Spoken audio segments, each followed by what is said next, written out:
invested in almost 7 years ago. It was right after Heal came out. And it's called Well Said. Anyways, I'm like one of the big investors on the board. And just recently, the CEO, founder, stepped down. Sure. Hi everyone, welcome to Zibby's Bookshop, and welcome to a conversation between Moshe Gersht and Kelly Gores. Moshe Gersht is a spiritual teacher and Wall Street Journal bestselling author of the book It's All the Same to Me. He has devoted his life to seamlessly bridging the worlds of the Torah tradition, mystical wisdom, the true nature of the human mind, and our collective struggles. His popular TEDx talk that has reached over 1 million viewers has become the catalyst for his most recent book, The 3 Conditions: How Intention, Joy, and Certainty Will Supercharge Your Life. His mission is one: assist in awakening the world to higher consciousness. He lives in Israel with his wife and children.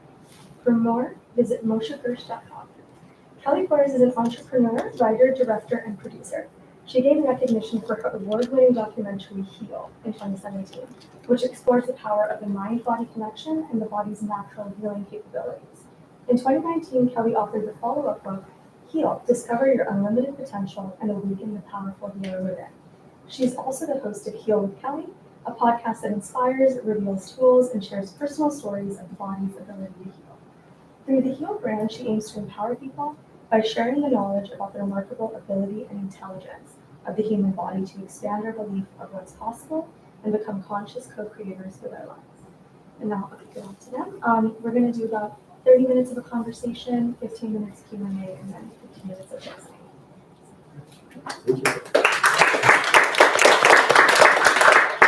Thank you. Yeah. Oh, I didn't know the format. Are we just supposed to chat? I think we're chatting now for for some time. Amazing. But I'm excited to be sitting here with you. Last time I was sitting with you in your studio. Yeah, and, I know. Now we're on neutral ground. Exactly. So where should we begin this conversation? Well, I mean, you were actually about to tell me about this new documentary that you were working on. I'm curious to hear about what you're going on in your life, and then we can go back and forth and ping pong. Yeah.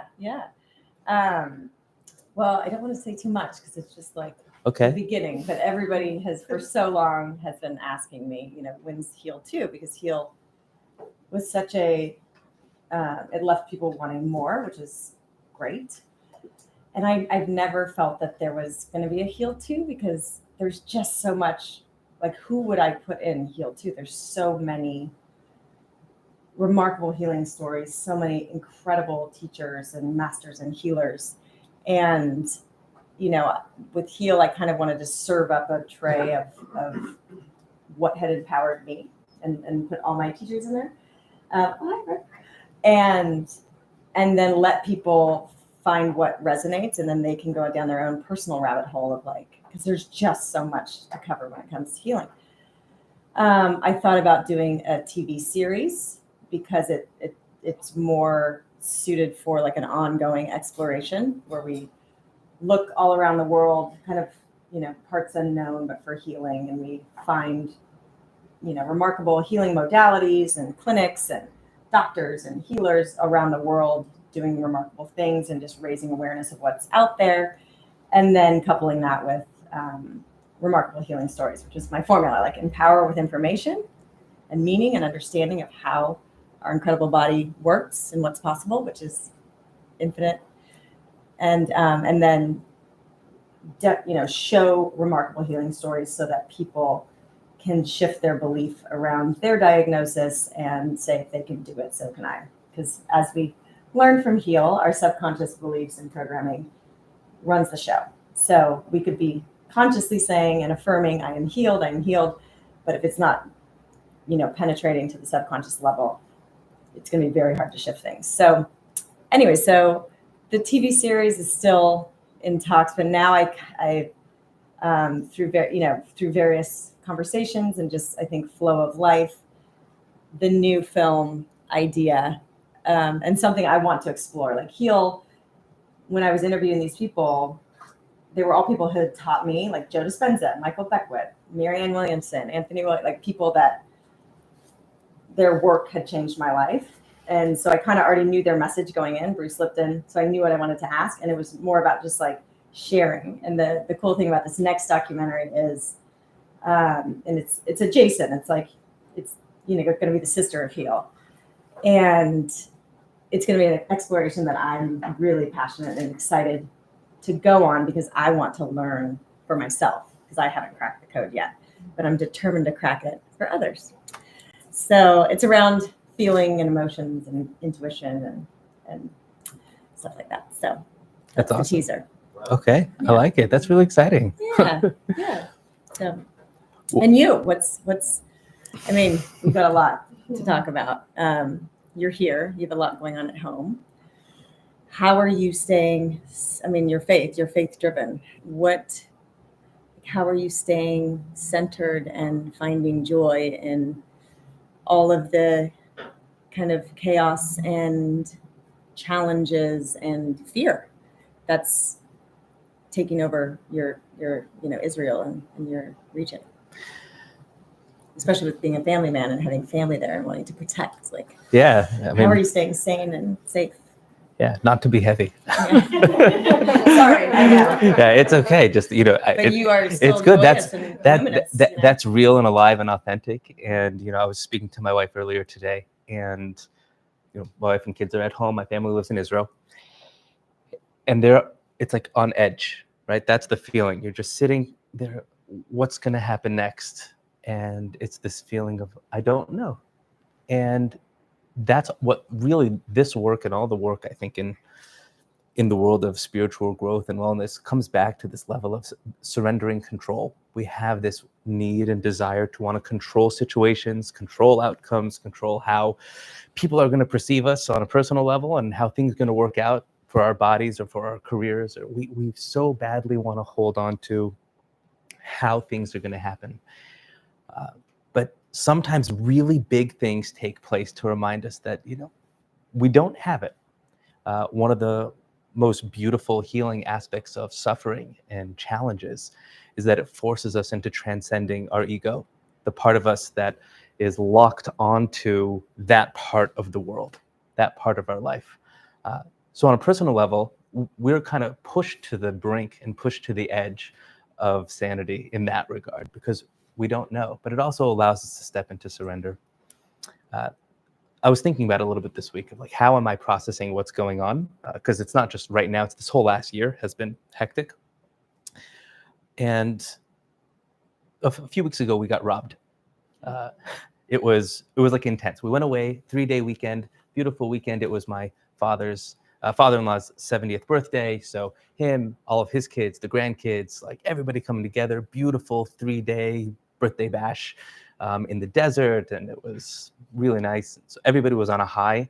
And we got back at around 1:00 in the morning because there was this strange, felt almost synchronistic, mystical 4-hour traffic jam, which it should have taken 40 minutes and it took 4 hours. Like from where we imagine you're driving probably from here to the valley, and then it takes as long as it would drive to Las Vegas, right? That type of feeling, which was beyond, that's not normal. I'd never been in that kind of traffic. And the whole way home, my wife and I were like, this is something more, like what's going on? And it turned out there was a car accident, but it didn't seem like anything out of the ordinary. So we couldn't figure it out. And we get home and we get to the door and the door is locked in a funny way. And our keys weren't working. And so we went around the back and then we saw places ransacked, everything's upside down. I wasn't worried that anybody was still inside, but the police wanted to check. What really moved me was watching my kids. Like I have a 3, 6, 9, and 11-year-old at home. So 3 girls and a boy. And when they saw what was going on and they realized someone had been in our house, they got really anxious and they got very afraid. And 2 of them were crying hysterically and 2 of them were very confused. And it was in that moment, you're not even thinking, you go into parent mode, like strong parent mode of like, forget the house. I'm here for you. And that's all it is. And you become their higher consciousness. That's what happens in that moment. And our children are there to reflect to us what we can become just as much as what we can do for them. And subsequently realizing that there was two spaces at the same time. There was this higher modality of like, don't worry, things are going to be okay, and you're cared for and loved and you're safe. But I see you, and it is scary and it is chaotic, and you're not wrong for feeling this way. Those two planes of reality existing side by side, that's kind of how I'm doing over this year. Yeah. Where you're watching a world that sometimes feels like it's on fire, and there's like the human element of it, and there are people who are suffering, and it boggles the mind that we're still here in the 21st century. You think we get beyond it by now, but I guess we still have a ways to go. And then at the same time, holding space for things are working out. Life has never been better than it ever has been before in human history. My firm belief and my experience in this world is there's love and synchronicity and goodness and miracles that are constantly happening. Again, as a testament to the work and heal, is what we change on the inside affects everything on the outside. So you're holding space for a world of miracles while you're also living in a world of humanity, and there's brutality out there. And I think when you do that, you find this middle space of compassion, in this middle space of holding both. So I think that's a little bit about how I'm doing, and trying to stay in that compassionate space, holding two worlds together. Yeah, it's amazing. It's really admirable. And as you're talking and dealing with your kids and, stepping in to holding, seeing them, validating their feelings and experience, but also being the sturdy leader and the container for protection and safety. I find that in healing, we have to start doing that for ourselves. So there's parts of ourselves that get triggered because our nervous system is programmed a certain way. And so to start to have the consciousness and the practices so that you can practice self-awareness. And so when something comes that's triggering you, that's, life-threatening, whether it's a diagnosis or a war, or something, traffic on the freeway, that you're late to something important to you and you're getting triggered, to have that consciousness to not be swept away in the emotions and the fear and the fight or flight, but to pull back and say, oh, okay, I'm noticing this that's happening in my body. This is a part of me, an inner child, a scared part of me, that needs to be held right now. And I love Peter Crone's work, who's in the book, and he's, when you think you have to heal something, you think something's wrong with you. He's like, nothing's wrong with you. Like, just parts need to be held at times, So it's becoming that for ourselves and the parts of ourselves that are scared, and being, nothing's wrong with them. It's a part that serves a purpose at a certain time. The more we become conscious and have more tools, we can exist in the face of challenges and suffering and really fearful situations and the darkness and the brutality of humanity, and also have the capacity to breathe, be present, and look for the miracles and the light and everything else that's also occurring. Yeah, I mean, that's beautiful. And the truth is, like, the vast majority of the time, things are okay. I know we get caught up in the bigness of the big things when they happen, but most of the time, life looks like this right here, and you're sitting in a nice, beautiful bookshop in a beautiful city with beautiful people, with having beautiful conversation, and that's amazing. And that's so much of our life, is things are okay. Like, sometimes they're not, right, on the surface, but most of the time they are. And even when they're not, there are opportunities for healing. I was once in a meditation, and I imagine that you're a meditator also, but maybe that's just in my head. I don't know. It's a true I think so. And every now and then, it's you get like really, really deep revelations, and you're coming through from a beautiful experience. And there was one day I was sitting there, and it just became very clear. This sentence came to me: is, our job is not to heal them, it's to love them, and through that they're healed, right? And that is, for me, had become so much of the work that resonates to me deeply. Is I want everyone to have healing in their life. Of course, I want that for myself, and I want that for everyone.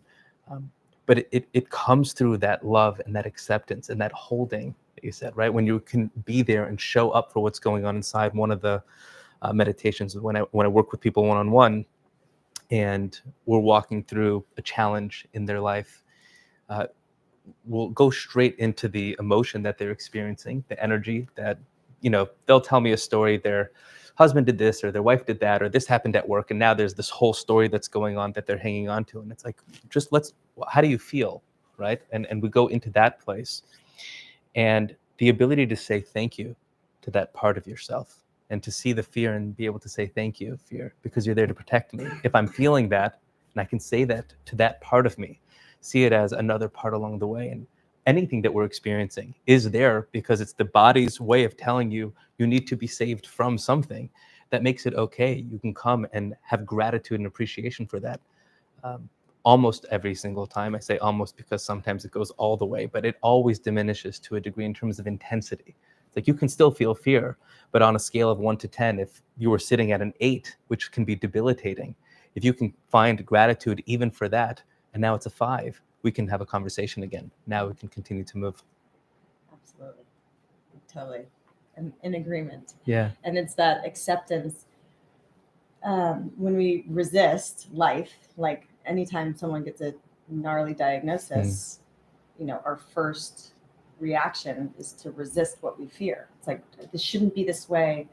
Woe is me. This life shouldn't be this way. It should be something, or I'm the pillar of health. How could I, and when we resist what's happening, we're expending a lot of energy and that we need for healing. So it's natural to have that reaction as a human and not to, discount those feelings of being a victim and woe is me and feeling that grief. But then at a certain point, we have to, it's like we've got to have the perspective, and your book helps with this a lot, of really trusting life. Like everyone that I talk to who has gone through cancer and healed, every single one 100% of the time, and this woman over here has done it 5 times, like she's award, like genius in mindset. They all look back and say they wouldn't change a thing because it was the greatest gift that ever happened to them. And of course, at the time going through it, the pains, the fear, the life, parts of your life breaking down, all of that is so scary and terrifying and exhausting and confusing. But if we can just know, it's all like, to me, the ultimate conclusion that I got from Heal is like all healing is spiritual healing in a way. And you are such a pillar of faith and a leader in faith. And I just find it so helpful to really believe. And I've seen so much, and I've talked to so many people that I really believe, and I've experienced it, that life is really for us in every moment. And the things, these challenges, these fires we have to walk through are the pressure, the alchemy that's happening that turn us into gold, or whatever it is, the diamond, the pressure on the diamond, the coal to become a diamond. But we have to have that pressure and the contrast for us to grow and evolve or get back in alignment with what our soul's purpose is. And so I'm curious because I have such strong faith, I lose it on a daily, momentary basis based on what I see in the world. But to have that root of faith that life is for us and never against us, and all these things that are happening to us are happening for us. And there's a blessing and a lesson in everything, but I also don't think maybe it's a requirement as a human, I don't think that everybody should have that same faith as me. I think that atheists and agnostics have just as much of a healing capacity. So I'd love for you to comment on that, because I think it's very helpful. And I think ultimately, if we really have that faith in a higher power that is loving and so intelligent and knows what's better for us than we do, and that's why we have to surrender our little minds and egos and surrender into the flow of life. but is that necessary? I mean, can you not believe in a higher power and still tap into this? I'm just like so curious about that. I'm so inspired right now. It's hard to speak. I mean, there were so many things that you said, which was like, oh, that's a beautiful world. And let's go into that and I'll go into here. The body is intelligent, right? We have this amazing self-healing machine. And so we don't have to come onto faith for the idea that the world is embedded with an intelligence that's moving towards healing. It is part of reality. For me, one of the things I think about quite often is we shouldn't be here. The fact is that this is a miracle. And I guess we can talk about how we define the word miracle. But to me, the definition of a miracle is anything that defies what you would call conventional nature, right? Until you can then show why that's nature, and then it's now science, and it's not a miracle anymore. But until further notice, that's how miracles work. So you have nature, how we understand how things should be working logically, naturally, and then something defies that, and you say, wow, well, by my calculations, which I'm not a mathematician, but we shouldn't be here. This is unbelievable. The fact is, two people came together one day, and you were born 9 months later. That happened, right? And that was 1 in trillions. Yeah. So the fact that we're having a conversation, you shouldn't exist, and here you are. So you win, cosmic lottery. Yeah. And then you landed on a rock floating through space that has an atmosphere, gravity, and oxygen that we happen to breathe, right? So it works. So you made it in a cosmic lottery to a place that happens to exist that supports life, which I'm not saying that there isn't life somewhere else in the galaxy, but until further notice, I haven't met them yet. So we're extremely, Right? yeah, it might be, right. I might be undercover. And so we're here, and then we've got this amazing body. This is this spacesuit. We're all astronauts, and there's food that is so pleasurable, and you can see, and there's colors, and there's smells, and there's sound. And so before you come onto a faith of a higher power, just the fact that we're here and the fact that this is what's here, we make most of our problems. Yep. As humans, we do it. Like, we're messing things up. Not to take away from natural disasters, okay, those things happen too. But again, rare compared to the fact that we're even here. The whole thing, the starting point of the conversation is, well, we shouldn't be here. And so therefore, every thought we have of have to, supposed to, should, right? Life should be like this. I'm supposed to be like that. He should have treated me like this. She should have done this. Why did he say it like that? All of the have to, supposed to, shoulds are expectations that we're projecting on reality, which is what makes us sick, is because we're living in that dissonance. Of course, my belief is that there's a higher power that puts this all in, but healing and connection to that place comes from letting go of our own expectations and biases that we're putting onto the world. So we create the resistance. And I think that's why I was so inspired while you were talking, because this is an idea that I can't get out of my head. It's just about letting go of that resistance. That's the whole story. Like, the whole of reality is getting to that place. So when you talk about acceptance and love and surrender, and you say, well, how can you believe in a loving reality and intelligent force moving through this world? Even if you don't have a picture of what that is, this is pretty amazing. That this is where we ended up and we're having this conversation. And that much, I think everyone can agree to. It doesn't matter, race, color, or creed. This is amazing. And if you don't think it's amazing, we can talk about that, because that's why you're not feeling well, because you don't think it's amazing. Right? That the fact that would be your perspective is the resistance. So we can have a conversation about that. On the other side of that, instead of having a conversation about God or what God is or isn't, we can have a conversation about the experience of what it's like when you're open, free, present, in the flow, not holding on to the past, not worried about the future, not denying what's right in front of you, just being here for the ride and enjoying it. Mm-hmm. Totally. Yes. You just channeled that. So you are in flow right now. That was amazing. Yeah, it's so good. Yeah. And then look at the life force energy and the energy that's flowing through you, because you are open and you're tapped in, and you're just like, because you're present, and that's available to us when we're present and not, worried about the future or ruminating on the past.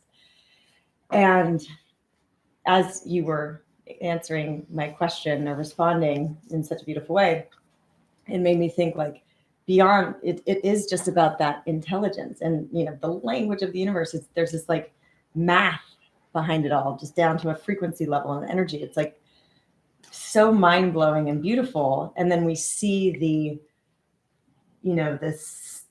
the expression of it in nature. And I think the biggest problem right now in our modern world in this chronic illness epidemic is that we've disconnected so much from nature and the natural rhythms. And nature is self-healing, and it's the planet's going to do fine. We're trying our best to mess it up, but like we'll be gone before the planet will regenerate,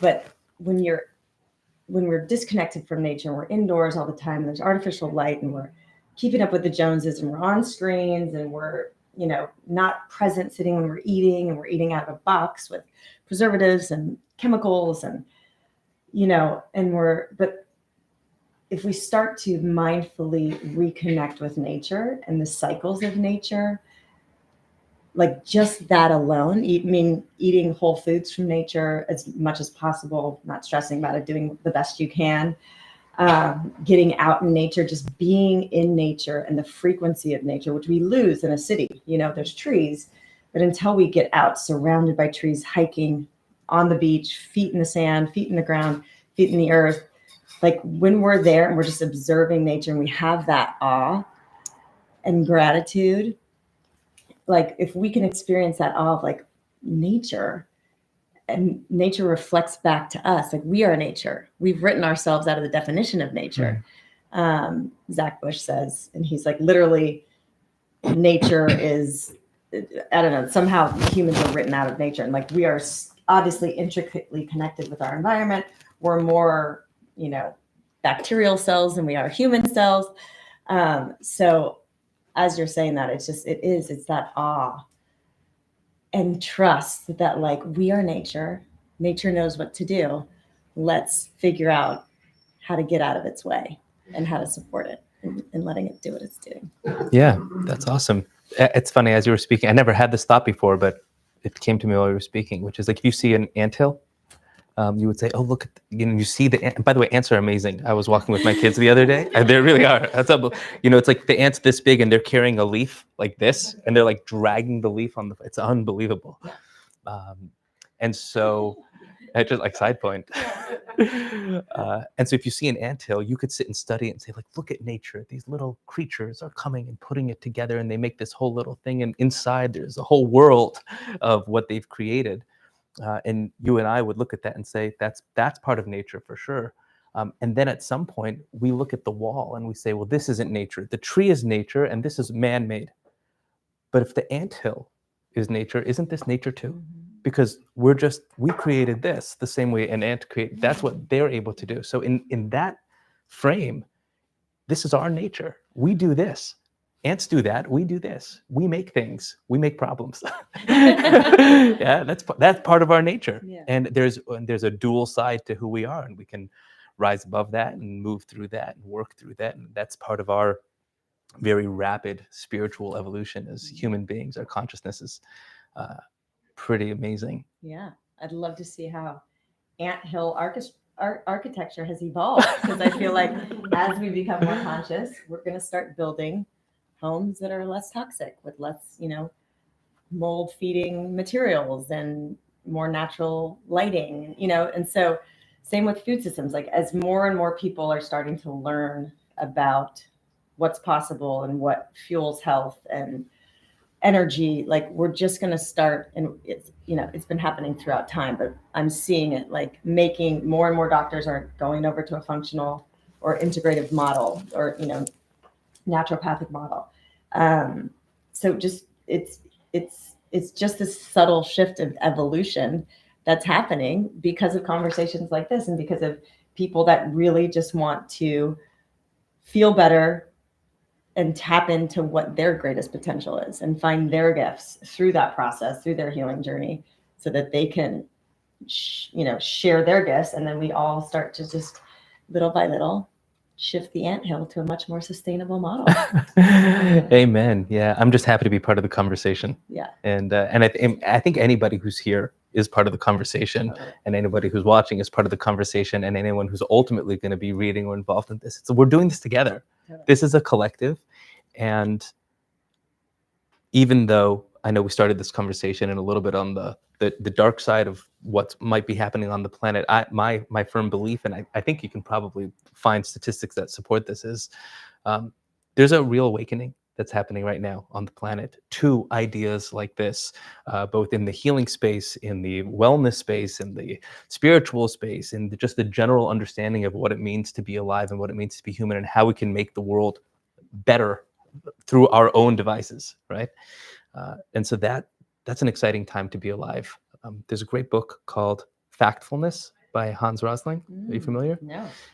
It is it's an awesomely cool book, and I forget the subtitle, but somebody look up the subtitle afterwards, because that tells you what it's about. It's something to the effect of, 10 reasons why we think the world is bad and why we're wrong, and the world is better than we think it is. Something like that. It's a great subtitle, but the whole book is removing all of opinion-based information, just bringing facts to the table, showing why the world is better today than it's ever been before, and across the spectrum. So we're moving in the right direction, even if we're not all the way there yet.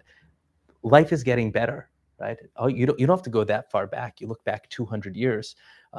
It wasn't a fun place to be. You go back 1,000 years, it was really not a fun place to be. And once you go back 2,000 years, all this fear of what's going on in the, ISIS and this and the crazy, that was everybody, right? Like there's a certain point where you go back and the world was a scary place to be. So things are great. Things are wonderful and getting better, thanks to people like you. And thank you. And you. And you. And yeah, so and thank for you. people that are sitting here, like, give us what's in this beautiful book that everybody's going to buy tonight. So the 3 conditions is about the subtitle is how to live a supercharged life, right? And to me, what that means is to be in tune, like you said, with our nature, with the nature of reality. And what that does is it shifts the frequency, because you've shifted the lens through which you see yourself in the world. When you do that, things start to show up for you in ways that appear to be magical, when in fact it might just be the nature of reality when you're living at a higher frequency, when you're living in that place. So it feels like magic and it feels like a miracle, again, because maybe the whole thing is a miracle, and now you're just more in tune with that thing. Intention, joy, and certainty on one foot. Intention is really about living back in tune with who you are, the essential intention for living, which is back in touch with our soul nature, the ability to trust ourselves when you have an intuitive hit, to trust your heart, and to be back in rapport with the natural goodness of what it means to be alive. Certainty is essentially the same thing, but not just about you, but the world we live in. People think when I say certainty, it means like this almost like hard knuckling, like it's all working out for the best. But it's not. I am certain that things are good and it's going to go my way. It's not that. It's actually letting go of your have to's, supposed to's, and shoulds, and being certain that things are going to work out in the way that best suits the evolution of our own personal and collective, right? That's what it is. That's the goodness of the world. And it doesn't mean it's going to work out the way you decided things are going to work out, because you don't get to decide how everything's going to work out. But when you let go and you're certain that whatever shows up can be used for the benefit of myself and others, right? The world can grow from whatever shows up in front of us. And that is to all of our benefit. And joy is joy. Joy is what happens when those 2 things are in alignment, right? If you know that you're good and you know the world is good, so all that's left is the experience of self. And the experience of self, the nature of the self, is joy. And I know you have young kids, so anybody who's got children, if you've seen children, there's this natural joy that they carry. There's until we bang it out of them. Like kids are joyful. Especially the younger they are, the more joy they're carrying, because it's good to be alive. It's really good to be alive. So that's what the book is about: is how to get back in touch with self, in touch with the nature of reality, to experience the joy that's there, and by proxy, tap into a reality that gives you a life of synchronicity and miracles, and that which we're looking to experience while we're here. Yeah. And you have such a, study of your faith, and you're so deep into it. It's easier for you to stay centered now at the place of your consciousness. But for someone who's in the middle of a journey, one or multiple diagnoses, dealing with pain and fear, and it's when our nervous system is activated, it's so hard to like be in awe or be present and be trusting that things are working for us. So what would you, I guess, like, what do you do when you get triggered and like thrown off? How do you get back to center? Or what would your advice be for someone to just start to take the steps necessary to tap into that supercharge and that's faith and certainty and intention? All the books are great. Ideas are wonderful. Nothing can replace the quiet and stillness and sitting with your breath and finding the inner stillness. There's no substitute for meditation as far as I'm concerned. Maybe right next to it might be prayer or something. Yeah, but it's going inward. I think the mindset work is extremely important because it helps prime the pump, that you start to see things in that way. But I know that when I'm out of it, I can't hear it, right? Like if I'm stressed out and frenetic, so you can put this in front of me, I don't know if I could hear it. Something has to bring me from a 9 down to a 7 or a 6 so that I can actually take in the information from what's going on there. And when we're in crisis mode, so we can't get that. So the power in breathing, the power in meditation, of getting quiet, finding that space.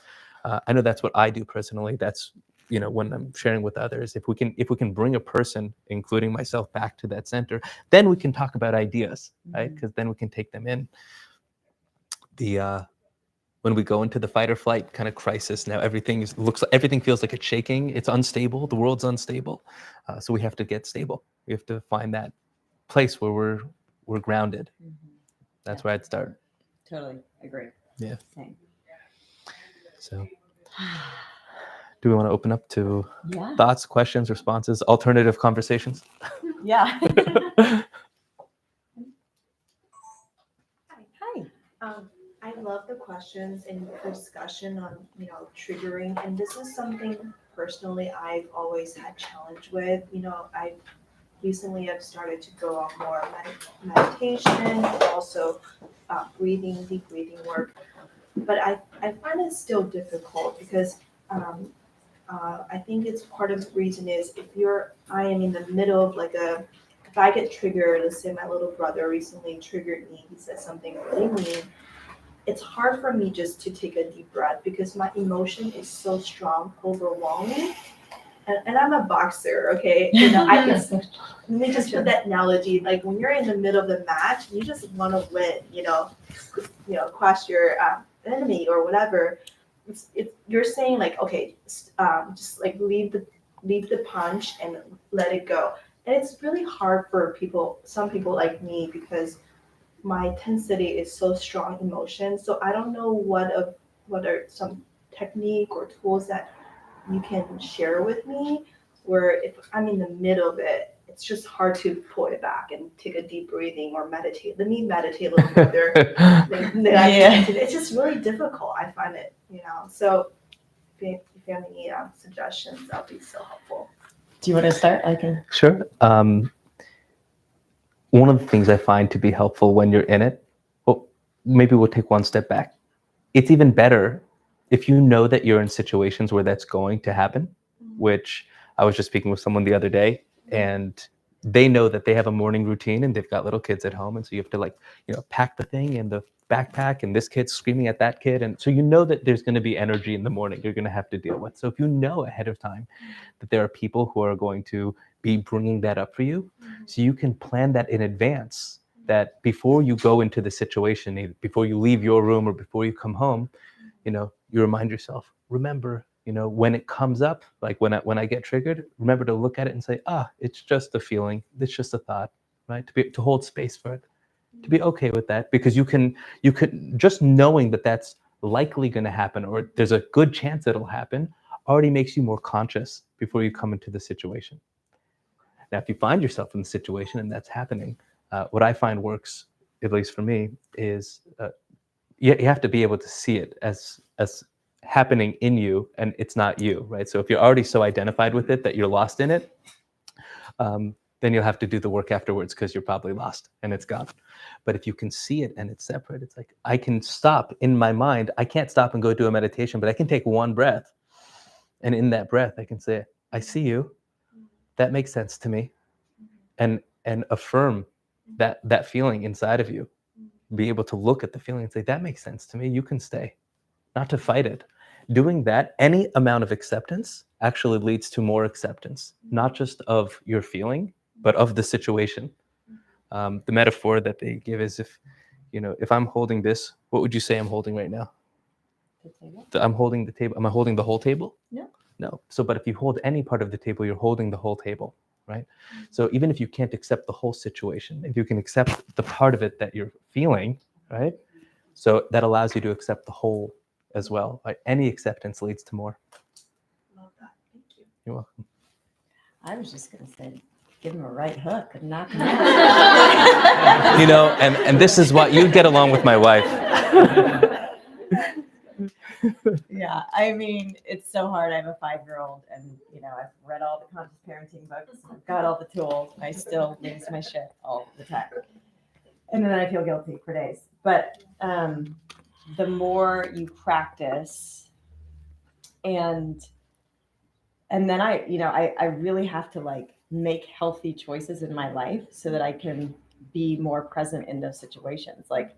I literally go to bed earlier now so I can be more resourced to be a better parent. So you start to take care of yourself so that you can be more present and able to respond more than react. Yet we're humans, we're emotional beings. And so I was just, as you're talking, it's a practice, and Moshe gave you great tools to practice, and it is that awareness, the more you practice that little nugget of just okay, I'm yelling, oh my gosh, but take that breath and just grab a corner of the table and acknowledge and see that emotion makes sense.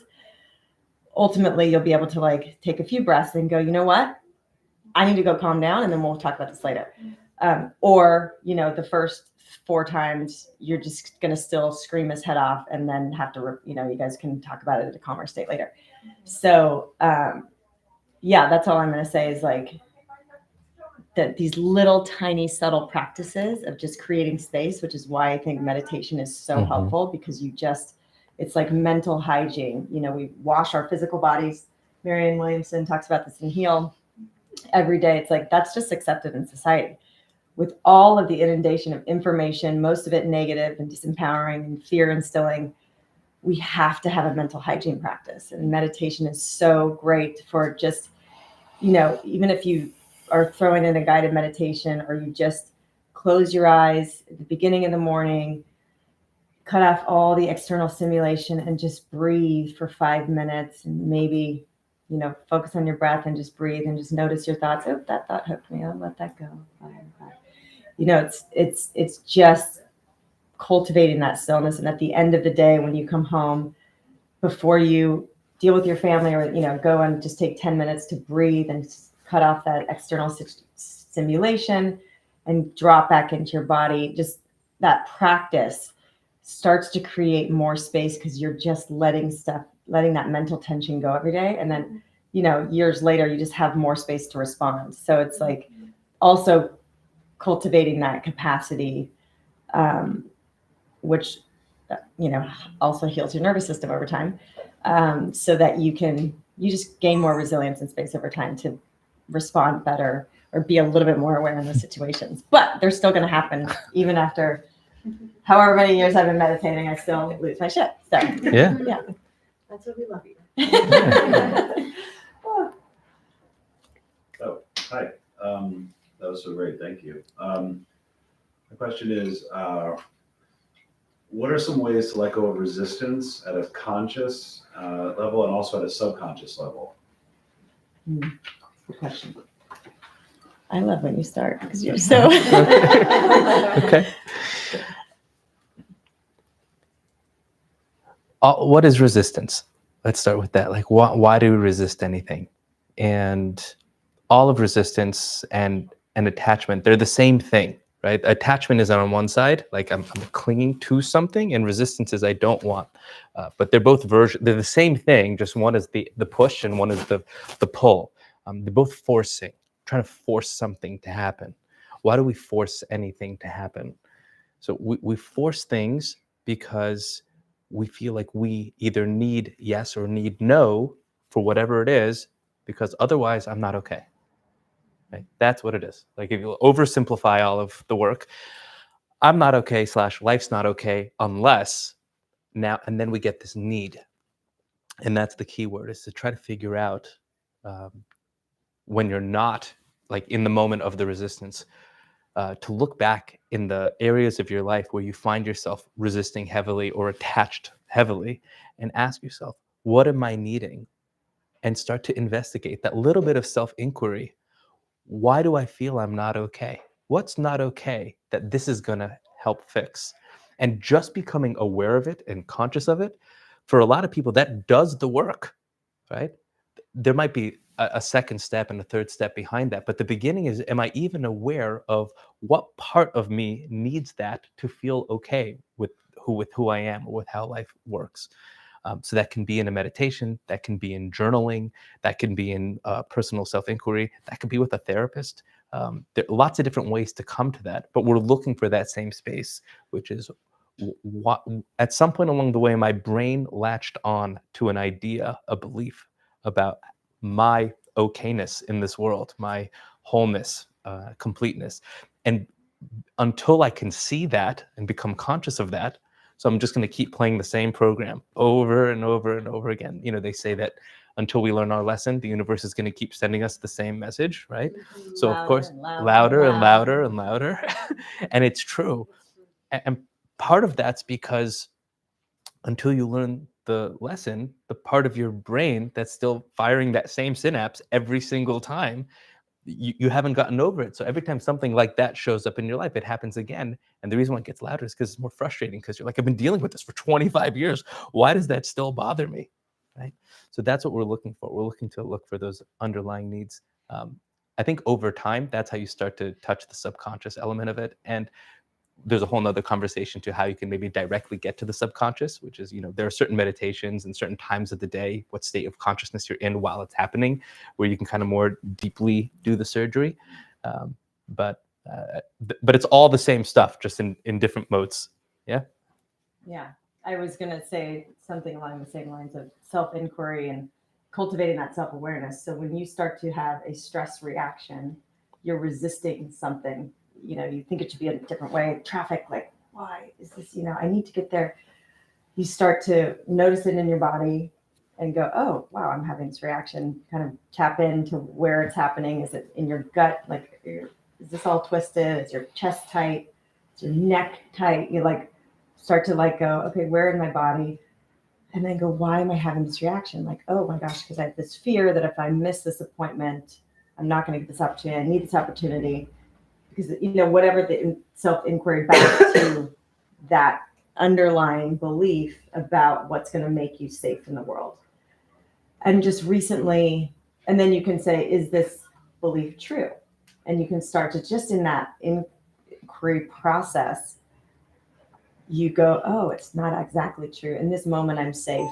And actually, sometimes traffic, this delay might be a gift that leads me to meet my wife, or saved my life from being in an accident. And you start to go, okay, I can be in the present moment.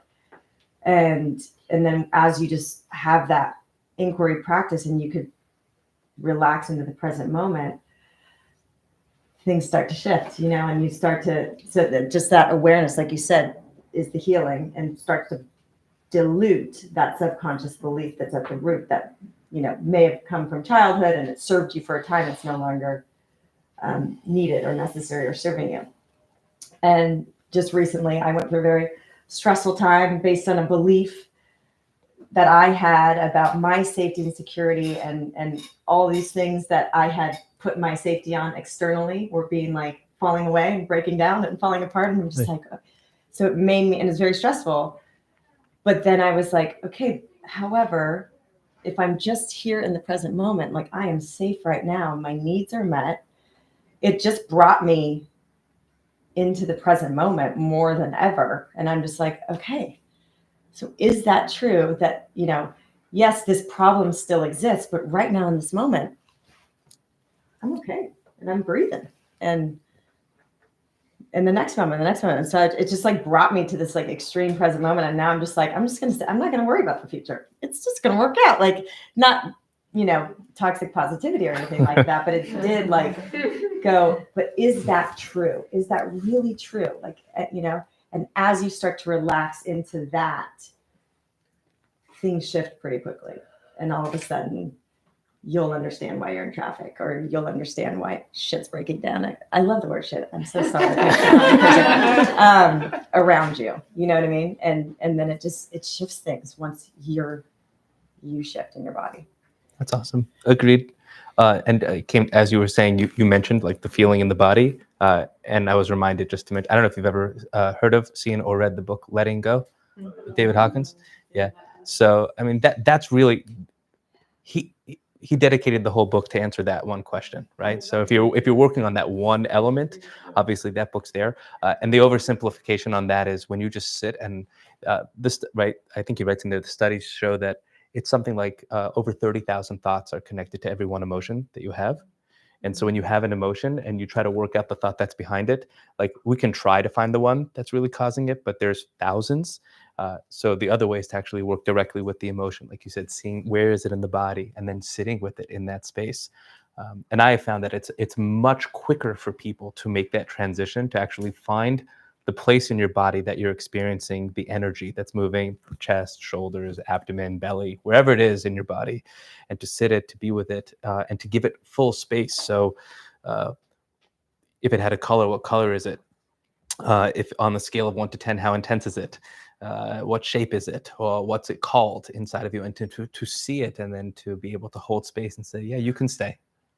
You're allowed to be here. That makes sense to me. Very uncomfortable though. Yeah. It is. I'm being facetious. Yeah. So thanks. I love what you said about, rather than framing it as I need to heal it in order to be okay, holding space for it. And I wanted to ask the two of you, how do you incorporate faith to find that fine line between I need to heal to be okay, or actually I want to hold space to, like, not because I need to be okay, but because I'm coming already from a place of being okay. So I wonder, how do you incorporate faith in this quite difficult, challenging practice? Yeah. I love when you go first. Okay. Is that okay? I'm not going to fight you. I'm not going to resist.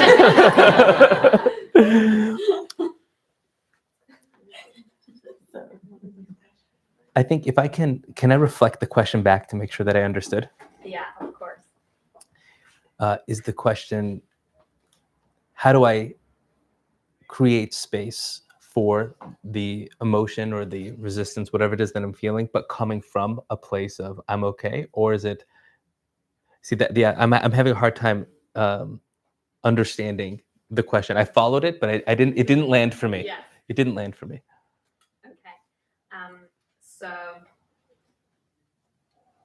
let's use an example. If someone, for example, has cancer and says, oh, I need to heal. Like, very often people go into this, like, which is very reasonable, feeling of like, I need to heal in order to survive. I need to like heal this. I need to like talk to my dad and like let go of all the generational trauma and this and this and this and that.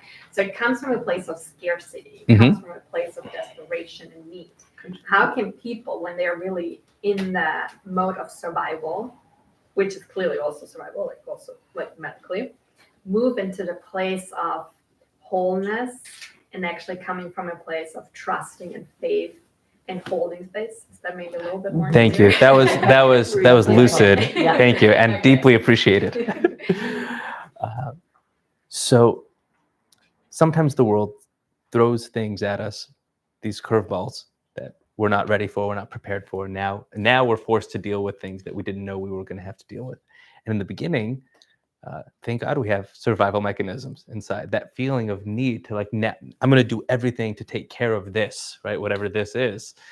That's not a bad thing. That's a great thing, because that has to be the first step, is turning our perspective from whatever it is we were focused on before to the actual thing at hand. Like I have to look at it. At some point along the way, right, we want to leave behind the forcing energy and go to the what you might call the allowing energy or the freeing energy. You want to make that transition, the one that's less tight and constricted to one that's more open and expansive. But it can't be forced. It's almost like what I have found is somewhere along the way, either because they've had enough of the old way, or they saw someone who had it a different way, or they were exposed to something to show that there's another way to do this. There's a choice from within. So if you're asking how do you get someone else to make that choice, I don't know that you can get someone else to make that choice, because that is something they have to see, experience. Something has to shift inside to where they decide, oh, I didn't know there's another way. Sometimes it's simply ignorance. I didn't know the other way to do this is actually not being so possessive over my illness or possessive over my child or whatever it is I'm trying to hold on to. And so they see, oh, there's actually a different modality of healing that isn't just effective. It might be more effective. And so then they can go. And if you're speaking for yourself in whatever it is that you're going on, so then I default back to the stillness and the quiet. I find internally, I can see when I'm trying to force a situation where like you get manipulative. All of a sudden you're trying to manipulate situations, and then you wake up and you're like, how did I get back here? And then your ego says like, you're spiritual, you're not supposed to be doing that. But that's also the ego, right? So it's the whole thing. And so you have to get quiet. So I find that when you spend time in quiet, going out to nature, spending time internally, that space itself reminds your mind and the body that that's a viable path forward. I don't have to be so clingy to the situation. Thank you. Yeah. Good luck with the follow-up answer. I know. Do I need to? Yeah. I just, as you know, I think that there's 8 billion souls on this planet with all sorts of different personalities and energies and ways of seeing and dealing with things. I think what's helpful, and I love Kelly Turner's research on radical remission in the book, and she has her research was specifically for cancer and people that healed from cancers that they weren't supposed to heal from, and she was like, we need to study them and find out what they did. Well, she found out that they did these 9 things that she called the key factors for healing or essentials for healing. Then later, a few years ago, she went back and looked, and she realized there was some form of movement as well. So it's 10 things now. But ultimately, out of those 10 things, only 3 of them were physical, which was radically changing your diet, using herbs and supplements, and movement. And the rest were mental, emotional, and spiritual. But all of this, and one of them is following your intuition, which that when you're in a fear state, really the only way that you can access your intuition is when you're getting into those stillness moments and having that practice and really but to get into the stillness moments and connect your intuition, for me, and a big part of my healing recently is like just reconnecting with ourself. And oftentimes a diagnosis is kind of the last physical manifestation of this disconnection from ourselves at some point along the way for various reasons, chemical, emotional, spiritual, and all of the above together. So all of that to say, just a tiny shift in perspective of course, and again, I'm so sensitive when I talk about this because I haven't been through it. I've talked to a lot of people, but just knowing the physiology of the body, like a tumor is your body trying to protect you from, so often when we get a diagnosis, we feel like our body is breaking down and failing us, attacking ourselves, autoimmune. And I think if we can just shift the perspective and know that our body is designed to heal in every moment, it's doing the best it can given the circumstances of the consciousness and the environment.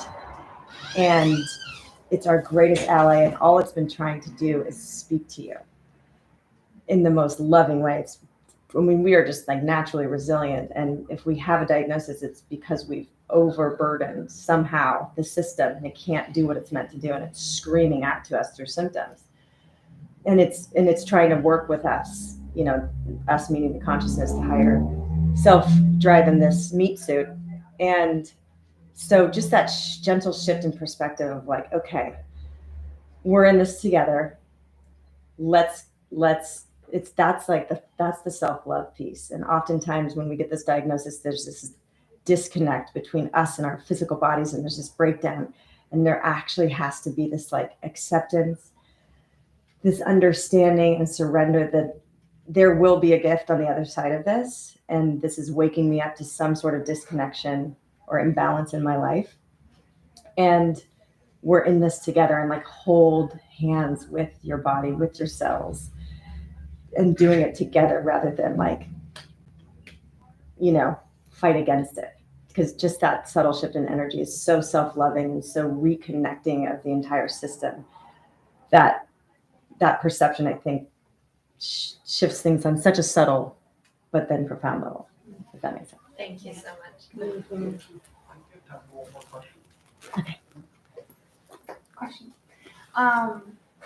I've heard you guys both mention at this point these meat suits, which is very interesting. And a lot of this is obviously it's very spiritual, and I also believe that it's very spiritual. But if it is just meat suit, then who exactly are we? Like, where is the disconnection or where is the connection? But like, who are we if it's just a meat suit? I'm assuming she's going to want me to speak first.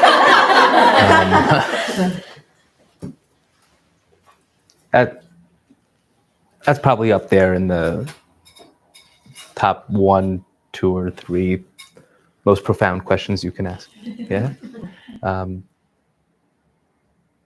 And with thousands and thousands of pages of ink spilled over that question, we'll do the best that we can in the limited capacity. But maybe start really simple, which is, if I say you are the consciousness, I've made it too simple. I did this with someone the other day. What's your name? Josie. Josie. Who are you? And me. Good. So who's that? Myself. Okay, that's good. If, God forbid, you were to lose a part of your body, would you still be Josie? I mean, I would lose the name, but I would still be myself. You would still be yourself, even if a part of your body was missing. You would be you without that part of your body. Right. If you didn't come here tonight, would you still be you? Yes. If you didn't have 100 different experiences before you got here, would you still be you? Yeah. So the you is none of the things you do. It's not the name you have, and it's not the body you're in, right? It's the consciousness that sees all of that, has those experiences, that decides whether or not it wants to focus on something or not in this world. There's that piece. So that's at the most simple, basic level. And a spiritual perspective would call that your soul, or maybe the embodying part of your soul in this body. If you go deeper, there's an idea that that's an extension of a much bigger idea that we call God, or the collective, or an underlying force. And you're part of that, right? So when we say, who am I? There was a great sadhu, monk, a spiritual individual in India, who his whole practice was to ask people, the meditation was just to ask the question, who am I? Because to come to that understanding is not, it's beyond analysis. It's coming to know the deepest part of who you are. So it is, in essence, a meat suit. Yeah. The Torah perspective is we love it. It's a part of who we are, but no different. It's a little bit closer than our cell phone. and it's maybe much closer than our car or our home. But everything that you have is a part of you. The body is another thing you have. It's an instrument. It's the best radio that was ever created, and it allows you to. You're tuned into that, and then you can express through it. So that's what this piece is. So, without getting into the conversation about where does it come from, where does it go, which is maybe a much bigger conversation. At least while we're here, that's the self. The real self isn't this, and that's why when you go to that place, it has the power to heal the this. It's another thing that we have, and that's also true about our emotions. It's also true about our thoughts. None of those things are us. Those are all things that we have or do. They're behaviors. Right? Even your thought is still behavior. It's not you. So you're the thing that sees that. So when you say, I am I think that's probably the closest thing you get to the truth. I mean, I think that was perfect. I don't know. Obviously, one of the most profound questions. I don't have the answer. But yeah, as you're talking, it's like the way that we experience life is through our bodies, right? But at the subatomic level, like everything is energy, right? And I think Joe Dispenza talked about it in one of his books, but there was a Yale researcher named Harold Saxton Burr, and he was studying mice and ovarian cancer in mice. And he was studying the electromagnetic field or the biofield that the tumors were emitting so that you could, study signatures and energetic signatures of different diseases. And what he found was it actually wasn't the tumor emitting an electromagnetic field. There was a field that had a frequency signature that then created and allowed for the tumor to express and create. So it's almost like the field informs matter. So the consciousness creates a field that informs matter. But when you think of it in that way, in the Western conventional model, addresses things, again, so many wonderful things in acute illness, life-saving technology. Thank God we have modern medicine. But when we're healing, lots of these complex chronic conditions that we have today, if we can start to think about it and approach it from, I know I'm not even answering the question, from an energetic level, like, from that energetic frequency level, that can shift things in such a powerful way. And that's how people have these spontaneous healings, because they're not doing it from that physical frequency. They're shifting the field around that then reorganizes, this matter of these systems that we have, which I think is so cool and I thought worth mentioning. But yeah, I mean, Deepak Chopra that's the who am I? He's like, that's the question of his life. That's what he meditates on. So Right. I just curate the experts. I don't know how to answer that. I am that I am. That's what that I am. when Moses asks God, what's the name I should tell the people? Who are you? God says, I am that I am. And that's probably the closest answer that we have to who are we, if we're all an element of this great idea that we call God, that we experience. We are that we are. And when you touch whatever that is, you expand, because we are more than this. So. And we're all collectively with our, individual frequencies contributing to a field. That's right. And, yeah. The healing. So anyway, it's very cool. Thank you all. Yeah. It's so nice. Thank you. Great, thank you. So we have some books up here to buy. If you guys want to just stay seated there, we can have you guys sign. But yeah, thanks so much. Thank you. Thank you, Mike. And thank you, Kelly. That was so fun. Oh gosh, I love having conversations with you. I know. We do it all the time. I know. But you're so